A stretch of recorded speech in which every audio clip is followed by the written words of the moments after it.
Okay, Michael, here's the easiest way, I think. So I've got three files here: an SDL term base, an sdlxliff file, and a TMX file. So all you need to do is go to Studio, use the translate single document approach for this because it's going to be the easiest for this particular process rather than create a new project. So you just click on translate single document, navigate to your files, pick the sdlxliff and select open. That's going to open up straight away, and here's your file that's ready for translation. In my case, I've just got a copy of the source. It's your post, just got a copy of the source over there. So the first thing I might do is I could add the term base, for example. So I click on the project term base settings up here, or on the project settings over here on the top left. You can get to it both ways. This is the quickest way. And then I'm going to add file base term base, and I pick up the sdltb file that you've been given. That's your term base. Click on open. Okay, make sure the languages are set. If they're not, you can probably click on a drop down and specify it to make sure it's correct. Click on OK, and you can see now I'm getting some results from information that's inside the term base. So anything that's got a red line over it like this is a matching term that's come out of that term base. So that might help you to do your translation. The other thing to do is to take advantage of the TMX, and the easiest way to do that is go to your project settings, just add the TMX.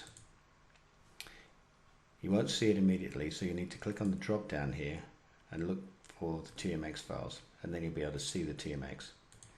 You select it and open, and because it's a TMX it needs upgrading to become an SDLTM. So you're prompted to do that. Just do the quick upgrade because there's no point in going through custom things for your purposes, I don't think.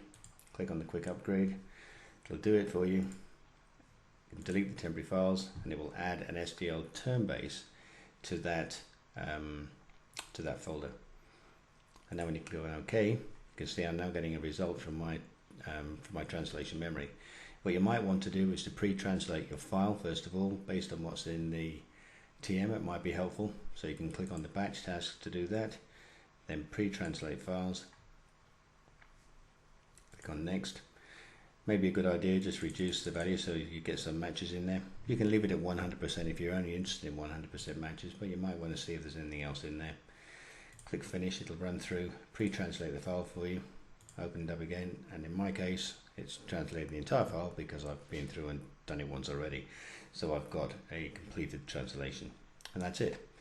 If the sdlxliff was based on a file type you have on your machine, you can even save the target file from here, and to do that you click on File, Save Target As, and it will save it in the same folder as the sdlxliff, so I'll just click on Save there. And now if I go back to my folder, I've got a whole bunch of files in here now. If you start from the bottom here, I've got my SDLTM, which is the upgraded TMX. There's my sdlxliff. This is the project file that you just created. These files here, the MTF, NDF, MTF, MDF, and are index files relating to the SDLTB. These always appear once you open it up. You can delete them if you want, but they don't do any harm. You can also leave them. The LDB file is just a locking file because the term base is currently in use, so it's just preventing you from unauthorized access and possibly somebody else corrupting your term base. Don't worry about that. And the docx is the docx file that I've just saved, and so if I open that up now, there's my translated file in Word. So that's it. That's how you do it. Hopefully helpful and simple.